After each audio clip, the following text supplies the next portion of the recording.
iepazīstina ar sevi. Mani sauc Madars Pureklis, dzimis 86. gadā Ventspilī.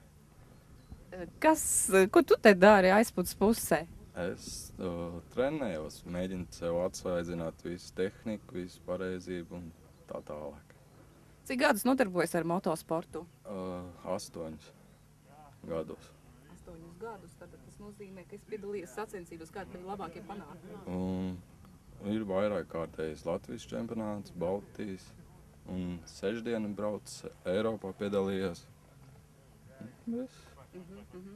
Kā tu vērtē šādu te nometni? Baigi labi. Palīdz līkums tehnika, tramplīna tehnika.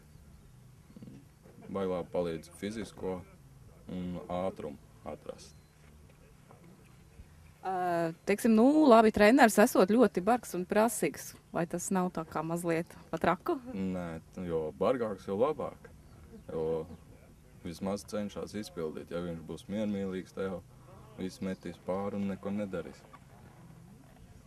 Kā tu domā, motosportistiem, kas brauc pa ielu, arī būtu nepieciešams iziet tomēr šādu nometni, lai būtu drošāk uz ielas braukt?